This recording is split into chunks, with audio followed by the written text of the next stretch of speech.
I suppose most of you have heard of Zen. But before going on to explain any details about it, I want to make one thing absolutely clear. I am not a Zen Buddhist. I am not advocating Zen Buddhism. I'm not trying to convert anyone to it. I have nothing to sell. I'm an entertainer. That is to say, in the same sense that when you go to a concert and you listen to someone play Mozart, he has nothing to sell except the sound of the music. He doesn't want to convert you to anything. He doesn't want you to join an organization in favor of Mozart's music as opposed to, say, Beethoven's. And I approach you in the same spirit as a musician with his piano or violinist with his violin. I just want you to enjoy a point of view which I enjoy.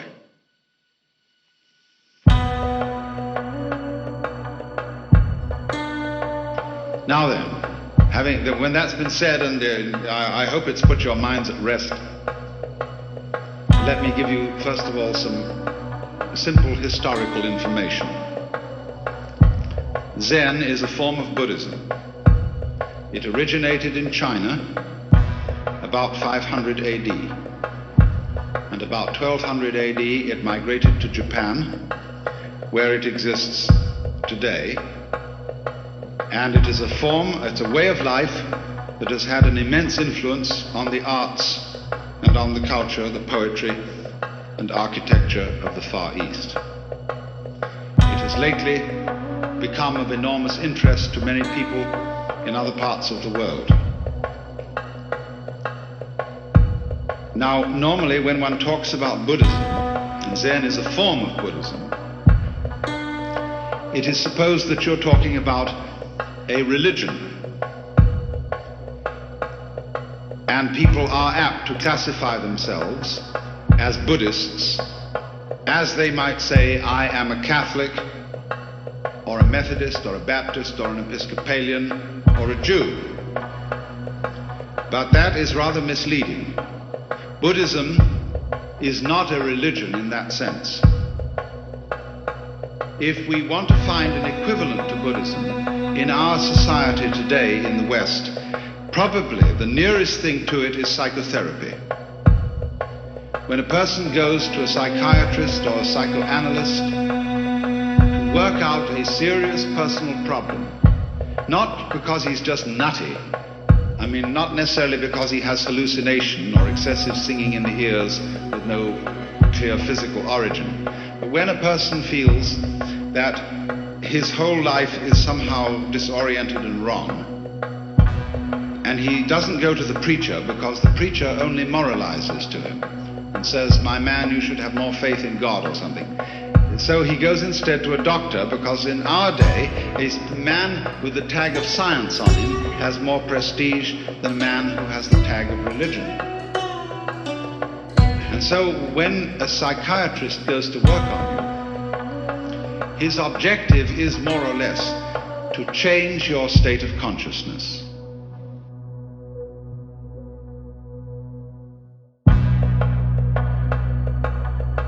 If your state of consciousness, your state of mind, is one of being day after day constantly depressed, the objective of going to a psychiatrist or a psychotherapist is to have your state of consciousness changed to one of happiness.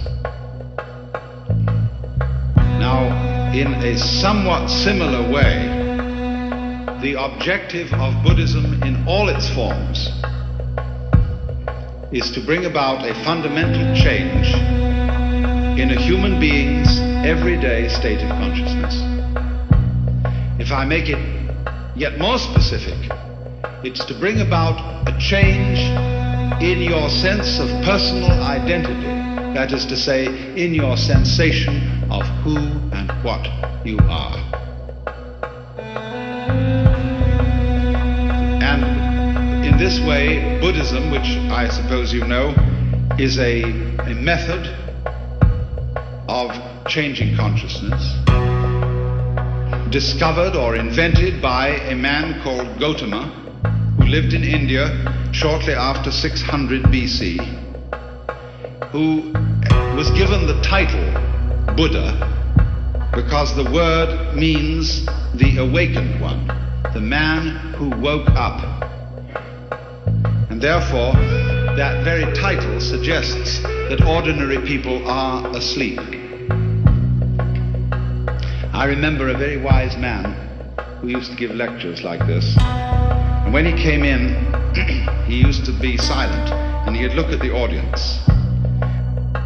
And he'd gaze at everybody in the audience particularly for a long time, and everybody would begin feeling vaguely embarrassed. And when he'd gazed at them for a long time, he'd say, "Wake up, wake up, wake up, wake up, wake up, wake up, wake up, wake up."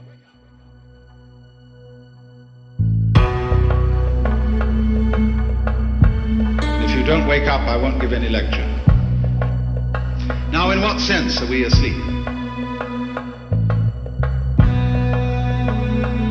The Buddhist would say that almost all human beings have a phony sense of identity. A delusion, a hallucination as to who they are. I'm terribly interested in this problem of identity. And I try and find out what people mean when they say the word I. I think this is one of the most fascinating questions. Who do you think you are? Now, what seems to develop is this. Most people think that I is a center of sensitivity somewhere inside their skin. And the majority of people feel that it's in their heads. That civilizations in different periods of history have differed about this. Some people feel that they exist in the solar plexus. Other people feel that they exist about here. But in American culture today, or in the Western culture in general, most people feel that they exist in here. And there is, as it were, a little man sitting inside the center of the skull. And he has a television screen in front of him, which gives him all messages from the eyeballs. He has earphones on, and that gives him all messages from the ears. And he has in front of him a control panel with various dials and buttons and things which enable him to influence the arms and legs and to get all sorts of information from the nerve ends. And that's you.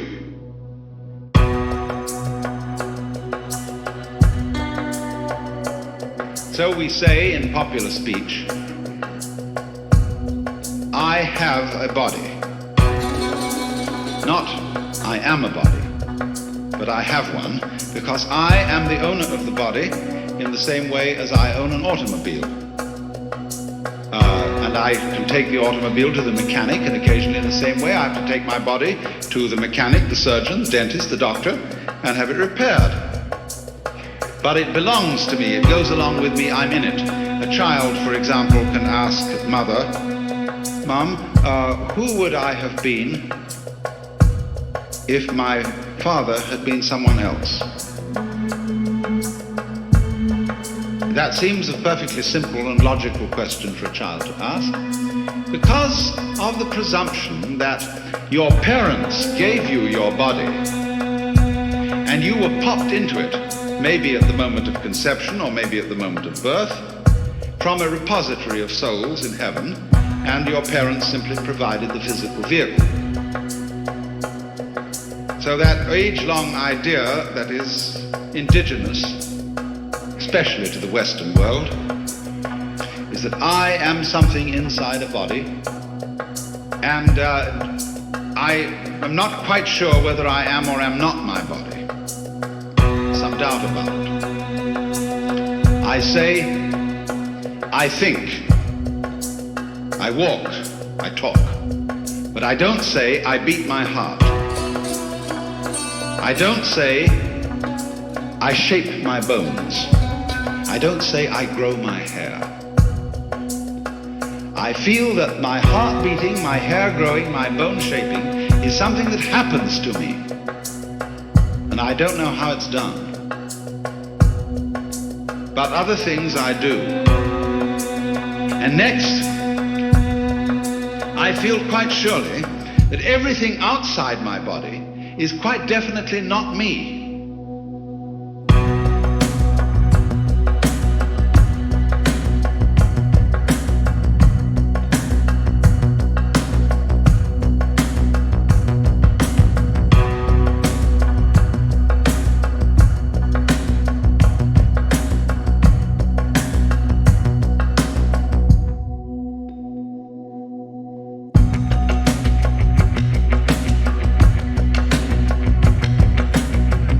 There are two kinds of things outside my body. Number one is other people. And they're the same sort of thing as I am. But also they are all little men locked up inside their skins.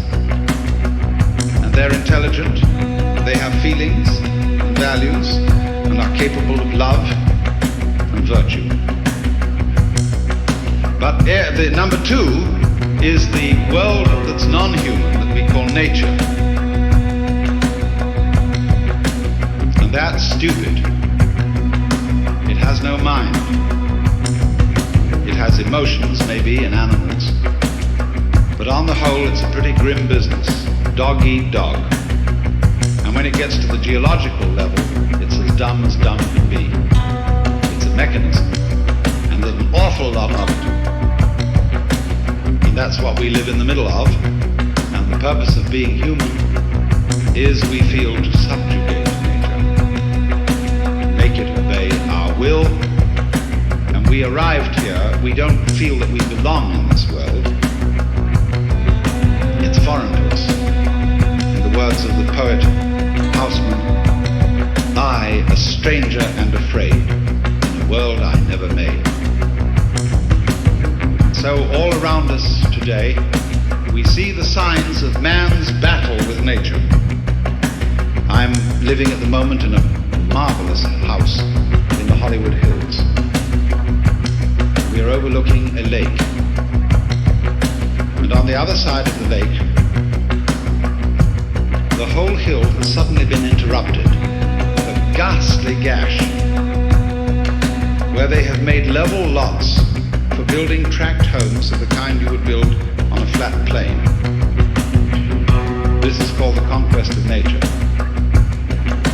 These houses will eventually fall down the hill because they are causing soil erosion and they're being maximally stupid. The proper way to build a house on a hillside is to do it in such a way as to effect minimum interference with the nature of the hill. After all, the whole point of living in the hills is to live in the hills. No point in converting the hills into something flat and then going and living there. You can do that already on the ground. So the more people live in the hills, the more they spoil the hills, and they're just the same as people living on the flat ground. I mean, how stupid can you get? Well, anyway, this is one of the symptoms of our phony sense of identity, of our phony feeling that we are something lonely, locked up in a bag of skin, confronted with a world, an external, alien, foreign world that is not me. Now, according to certain of these great ancient philosophies like Buddhism, this sensation of being a separate, lonely individual is a hallucination. It's a hallucination brought about by various causes, the way we're brought up, being the chief of them, of course. I remember as a child, and you probably have very similar memories to mine, that all our parents were desperately interested in identifying us. Don't you remember that sometimes you went out and played with other children, and there was someone in the group of other children you admired and looked up to, and you came home imitating the mannerisms of that other child?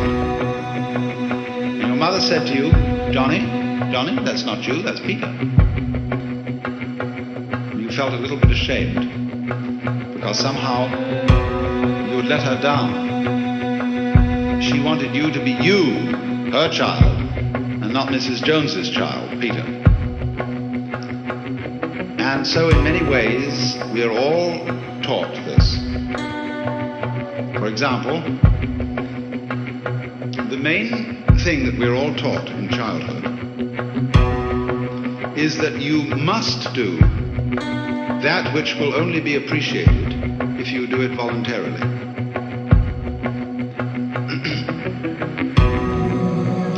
Now, darling, a dutiful child must love its mother. But now I don't want you to do it because I say so, but because you really want to. Or you must be free. See, this comes into politics. Everybody must vote. You see, imagine. You're members of a democracy. And you must be members of a democracy. See, you're ordered to. Crazy. Also, thou shalt love the Lord thy God. Is that a commandment or a joke? You know, if you suggest that the Lord is joking, most people in our culture are offended because they have a very moronic conception of God as a person totally devoid of humor.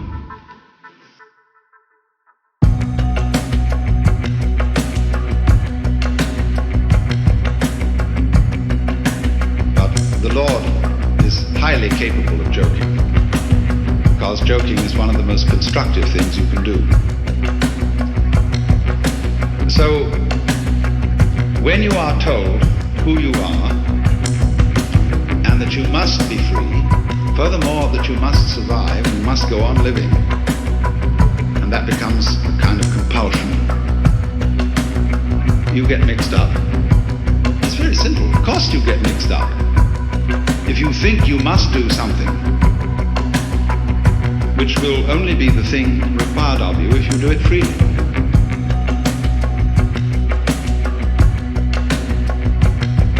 These are the sort of influences, then, that cause human beings all over the world to feel isolated,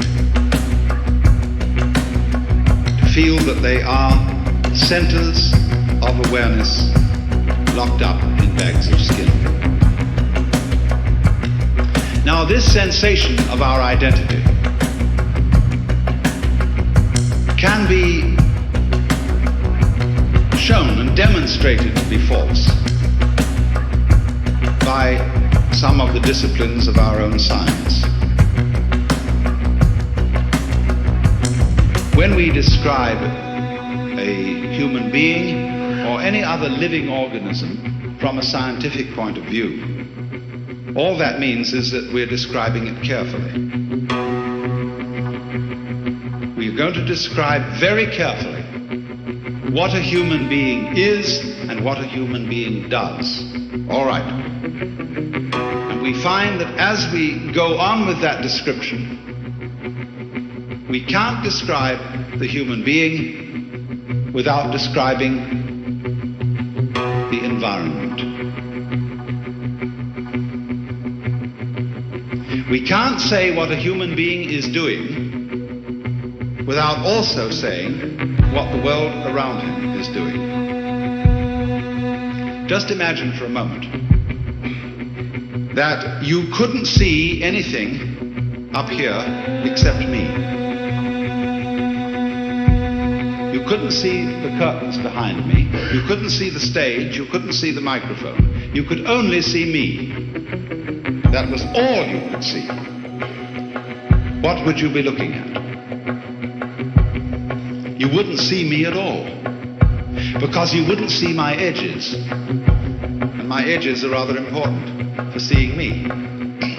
My edges would be identical with the edge of your eyesight, with that vague oval curve which is the field of vision. And what you would be looking at would be my necktie, my nose, my eyes, and so on, but you wouldn't see my edges. So you'd be confronted with a very strange monster, and you wouldn't know it was a human being. Because to see me, you need to see my background. And therein lies a clue of which we are mostly ignorant. In Buddhist theory, the cause of our phony sense of identity is called avidya, and that means ignorance, although it's better to pronounce it ignorance. Having a deluded sense of identity is the result of ignoring certain things. So when you look at me, and I manage by behaving up here in a kind of a more or less interesting way, I cause you to ignore my background because I concentrate attention on me. Just like a conjurer, a stage magician, in order to perform his tricks, misdirects your attention. He talks to you about something he's doing here, and he talks to you about his fingers and how empty they are, and he can pull something out of his pocket in plain sight and you don't notice it.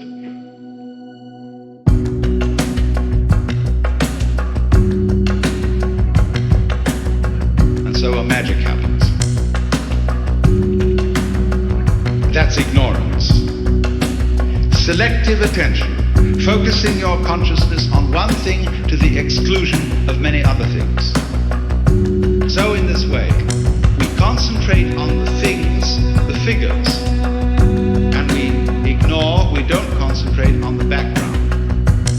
So we come to think that the figure exists independently of the background. But actually, they go together. And they go together just as inseparably as backs go with fronts, as positives go with negatives, as ups go with downs, and as life goes with death. You can't separate them. So there's a sort of secret conspiracy between the figure and the background. They are really one, but they look different. They need each other, just as male needs female, and vice versa. But we are ordinarily completely unaware of this. So then, when the scientist starts paying attention to behavior of people and things carefully, he discovers that they go together, that the behavior of the organism is inseparable from the behavior of its environment. So you see, if I am to describe what I am doing, what am I doing? Am I just waving my legs back and forth? No, I'm walking. And in order to speak about walking, you have to speak about the space in which I am walking, about the floor, about the direction, left or right, in relation to what kind of room, what kind of stage, what kind of situation. Because if there isn't a ground underneath me, I can't very well walk. So the description of what I am doing involves the description of the world. So the biologist comes to say that what he is describing is no longer merely the organism and its behavior. He is describing a field, which he now calls the organism-environment. And that field is what the individual actually is. Now, this is very clearly recognized in all sorts of sciences. But the average individual, and indeed the average scientist, does not feel in a way that corresponds to his theory. He still feels as if he were a center of sensitivity locked up inside a bag of skin. the object of Buddhist discipline or methods of psychological training is, as it were, to turn that feeling inside out. To bring about a state of affairs in which the individual feels himself to be everything that there is, the whole cosmos, focused, expressing itself here. And you as the whole cosmos expressing itself there and there and there and there and there and so on. That what, in other words, the reality of myself fundamentally is not something inside my skin, but everything, and I mean everything, outside my skin. But doing what is my skin and inside it. I mean, imagine that every one of us, look, in the same way that the sea, when the ocean has a wave on it, the wave is not separate from the ocean, is it? Every wave on the ocean is the whole ocean waving. The ocean waves and it says, yoo-hoo, I'm here, see? But I can wave all over the place. I can wave in many different ways. I can wave this way, go and wave that way. So the ocean of being waves every one of us, and we are its waves. But the wave is fundamentally the ocean.